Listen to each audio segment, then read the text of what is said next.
ఓం విఘ్న వినాశాయ సాయినాథాయ నమః.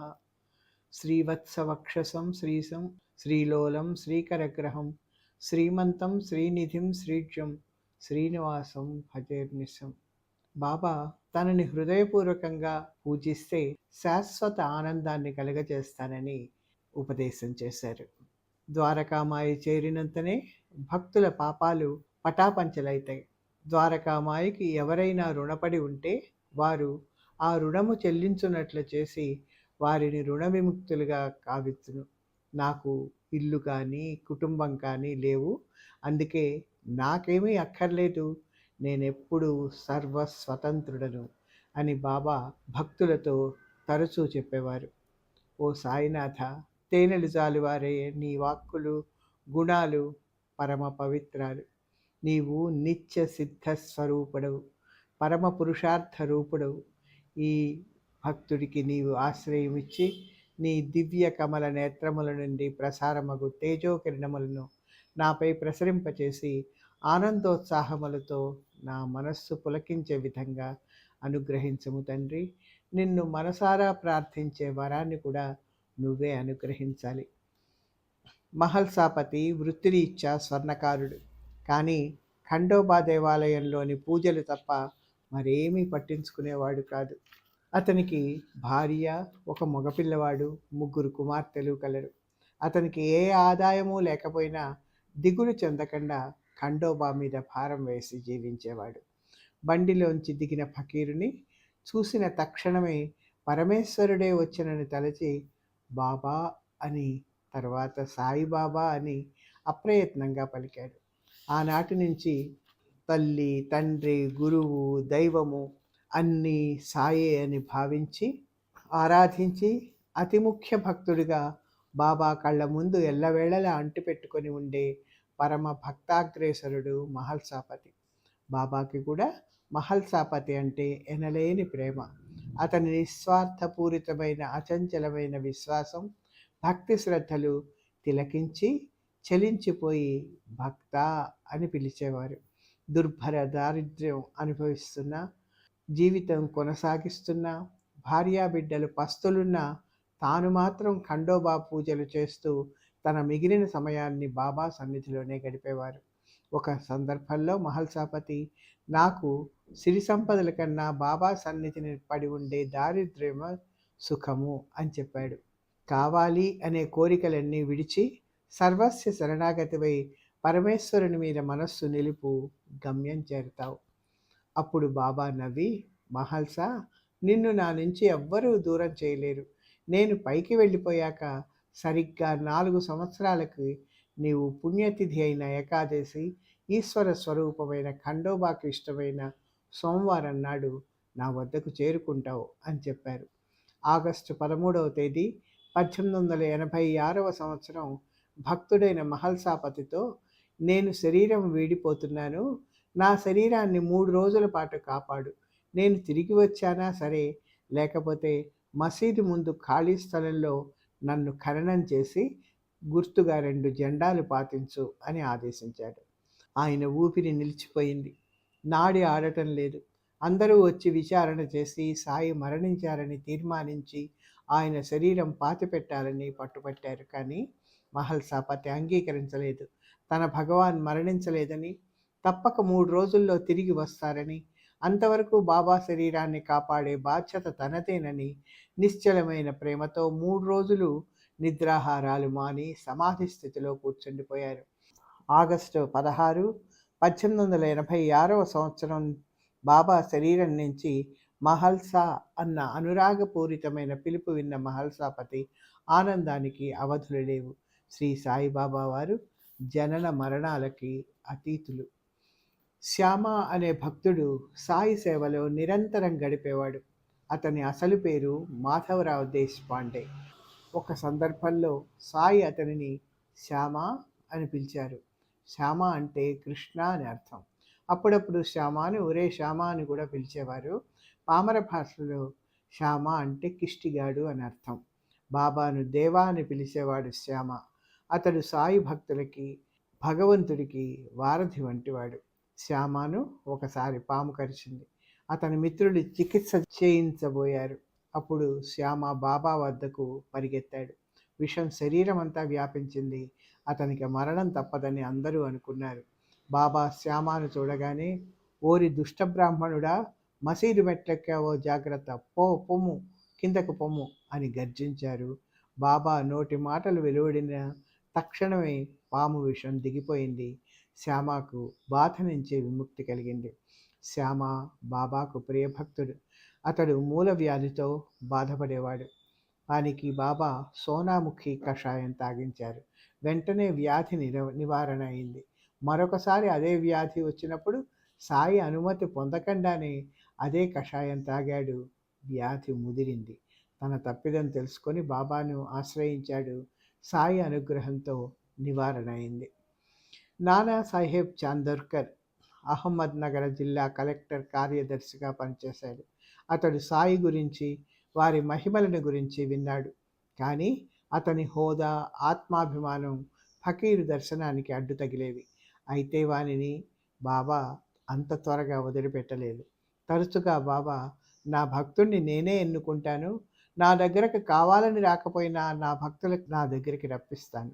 పిచ్చుక కాలికి దారం కట్టి దగ్గరికి లాక్కున్నట్టుగా నా దగ్గరికి భక్తులని లాక్కుంటాననేవారు. ఒకరోజు నాన్న తన మిత్రుడు లేలే శాస్త్రిని కలిసి పూణే నుంచి టాంగాలో పని మీద వెళుతున్నాడు. అకస్మాత్తుగా బండి పడిపోయింది. బాబా, అరే, నాన్న చచ్చిపోతున్నాడు, కానీ చావనిస్తానా అన్నారు. అదేవిధంగా బండి ప్రమాదం నుంచి వారు రక్షింపబడ్డారు. సాయి తన భక్తుల వెన్నంటి ఉంటూ వారి రక్షణ భారం తానే చూసుకుంటూ భక్త రక్షకుడుగా పేరు పొందారు. ఒకసారి నానా కూతురు మైనతాయి ప్రసవ వేదన పడి ఆమె ప్రాణానికే ముప్పు కలిగే సమయంలో రామ్గిరి బువ అనే భక్తుడి చేత ఊదీ ప్రసాదము, హారతి పాట పంపారు. ఊదీ సేవించి హారతి పాట వినగానే ఆమె సుఖంగా ప్రసవించింది.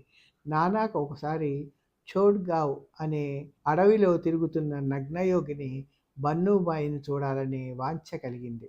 బాబా ఆనతి మేరకు ఆమెను దర్శించి జగన్మాతగా ఆమె దివ్య చరణార విందాలని కొలిచి ఆశీర్వాదం పొందారు. నాన్న ఆ మధుర స్మృతులను బాబాకు విన్నవించాడు. అందులకు బాబా, నాన్న ఎప్పుడు ఎవరికి ఏది ఇవ్వాలో నాకు తెలుసు.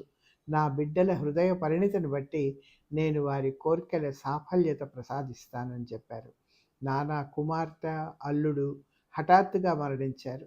వారు పోయిన దుఃఖంలో నానా సతమతమవుతుంటే భార్య, బంధువులు, మిత్రులు బాబాను హేళన చేసేవారు. ఆవేదనతో షిరిడీ చేరుకున్న నానాతో బాబా, నువ్వు నా భక్తుడు, స్వార్థం ఉండకూడదు, నా తత్వాన్ని అర్థం చేసుకో. భగవంతుడు మనల్ని ఎలా ఉంచితే అలా ఉండాలి. ఒక చేత్తో ఇస్తాడు, మరో చేత్తో తీసుకుంటాడు. భారత యుద్ధంలో శ్రీకృష్ణుడు బంధువులని, దాయాదుల్ని అర్జునుడి చేత సంహరింపచేశాడు. అలా అని కృష్ణుడు రాక్షసుడు అని అనడానికి వీల్లేదు కదా. భక్తులని కాపాడి మరణాలను ఆపలేకనా? కాదు. ఆ మహాత్ముడు ఏదైనా చేయగల సమర్థుడు. కానీ ఎవరి కర్మానుసారము వారికి జరగాలని నిశ్చయించాడు. అర్జునుని నిమిత్త మాత్రునిగా చేశాడు. నానా, నీ కష్టాలకు కారకుడు ఈ పిచ్చి పకీరే అంటావా?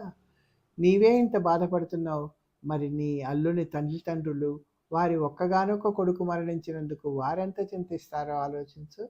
నానా, నీలోని అహంకారం, అజ్ఞానం వీడి గురువుకి శరణాగతుడవై తరించు అని చెప్పాడు. ఆ క్షణంలో నానా మదనపడి, బాబా, నీ వంటి పరమాత్మని గురువుగా పొంది నీవిచ్చే ప్రసాదాలు తింటూ కూడా నీవు పంచే జ్ఞానసారాన్ని అందుకోలేకపోతున్న మందమతిని నేను అని సవినయంగా చెప్పాడు. ఎవరైతే ఎల్లవేళలా నామాన్ని జపిస్తూ బాబాది సూక్తులను ఆచరిస్తూ పూజలు చేస్తూ మళ్ళీ సర్వప్రాణికోటి అందు బాబా స్వరూపాన్ని కాంచి సమానత్వంతో మెలుగువారికి సర్వశుభములు కలుగును.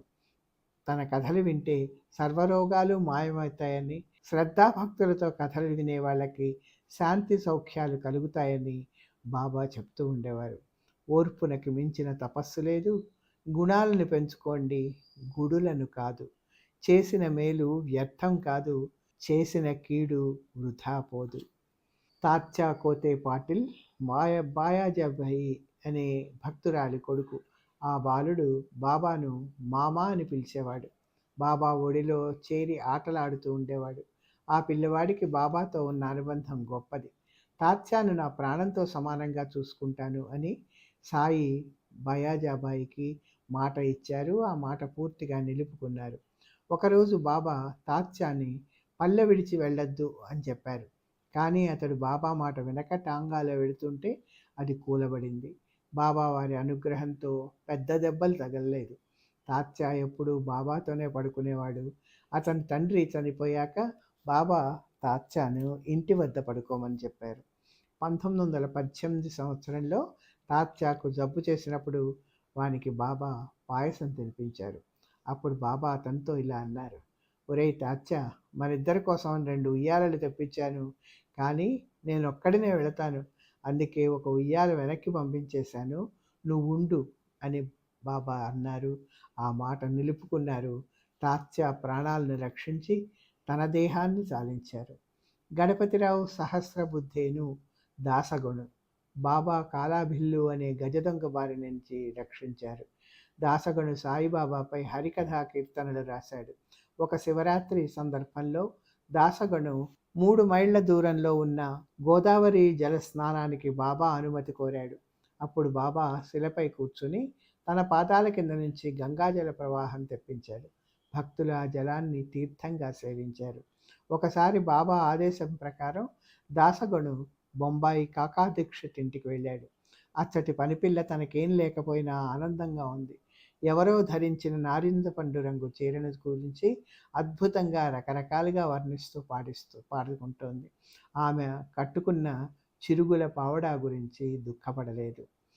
ఈశావాసోపనిషత్తులో ఒక శ్లోకం ఆనందం గురించి వివరిస్తుంది. అది వ్రాయడానికి బాబాను అనుమతి కోరగా సమాధానం ఈ పనిపిల్ల ద్వారా తెలుస్తుందని ఆనతిచ్చారు. బాబా ఎంత త్రికాలవేది! దాసగను నారింజ పండు చీర పనిపిల్లకి తెప్పించిచ్చాడు. మరుసటి రోజు ఆ పిల్ల కొత్త చీరను ధరించి ఆనందంగా పనిచేస్తోంది. మళ్ళా 3వ రోజు పాత బట్టలే కట్టుకొని మహా ఆనందంతో చీరను గురించి అద్భుతంగా గానం చేయసాగింది. ఆ పిల్లకు ఏ విధంగా ఉన్నా ఒకటిగానే ఉండి ఆనంద పారవస్యంతో తృప్తితో పాడుతోంది. తృప్తి అనే ఒక గొప్ప అనుభూతిలోనే ఆనందం ఉంది. ఆ నిత్య సత్యం దాసగణుకి బాబా ఆనతి ప్రకారం తెలిసింది. అందుచేత మనిషి సుఖదుఖాలకు మనస్సు ముఖ్య కారణం. మనిషికి సంతోషం, తృప్తి ఉంటే వాని జీవితం ప్రశాంతిని పొంది భోగప్రదమవుతుంది. నా సమాధి నుంచి కూడా నేను నా కర్తవ్యం నెరవేరుస్తాను. మనస్ఫూర్తిగా శరణుజొచ్చిన వారితో మాట్లాడుతాను. నేను మీ వద్ద ఉండనేమోననే ఆందోళన పడద్దు.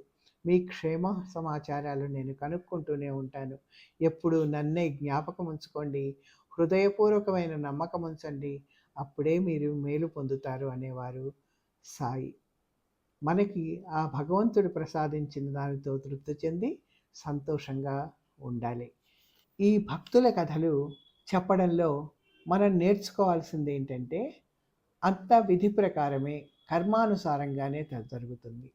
ఎప్పుడు ఎవరికి ఏది ఇవ్వాలో ఆ భగవంతుడికి తెలుసు. ఆ భగవంతుడు సూక్ష్మ శరీరంతో ఇహలోకంలో ప్రతి యుగంలోనూ ప్రతి అత్యవసర కాలంలోనూ తిరుగుతూనే ఉంటారు. మనకి సహాయం చేసిన వాళ్ళు దైవ సమానులు. ఏది అనవసరంగా కార్యము కారణం లేకుండా జరగదు. అది గుర్తుపెట్టుకోవాలి.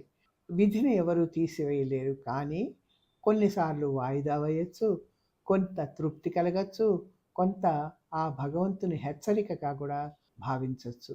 జ్ఞానము, కర్మము, యోగము ఇవన్నీ భగవంతుడి లీలలే, ఆయనలోని అంతర్భాగాలే.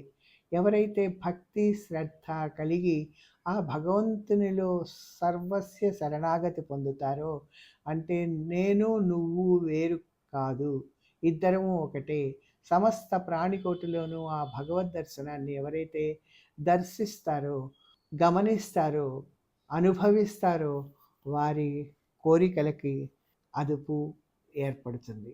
అట్లాగే ఉన్నదానితో సంతృప్తి చెంది లేని దానికోసం తాపత్రయపడకుండా ఉండడమే తృప్తి అనేటువంటి దాని ద్వారా వచ్చేటువంటి సంతోషమే నిజమైన సంతోషం అని కూడా మనకి ఈ బాబా కథల వల్ల, భక్తుల కథల వల్ల తెలుస్తూ ఉన్నది. మనఃపూర్వకంగా భగవంతుణ్ణి ఏది కోరుకున్నా తప్పకుండా నెరవేరుతుంది. అసలు భగవంతుడు ఉన్నాడు అనేటువంటి నమ్మిక, ఆ తర్వాత తదేక ధ్యానం, తనలోకి తాను ఆత్మదర్శనం చేసుకోవడం, తన స్థితి గతి గురించి పట్టించుకునేటువంటి ఆ పరమాత్ముడు ఉన్నాడు అనే నమ్మకం ఎవరికైతే కలుగుతుందో, ఆ జ్ఞానోదయం ఎవరికైతే కలుగుతుందో వాళ్ళు ఇహలోకంలో సంతోషంగా ఉంటారని బాబా యొక్క అవతారం మనకి తెలియచేస్తుంది. ఓం సమర్థ సద్గురు సచ్చిదానంద సాయినాథ్ మహారాజుకి జై.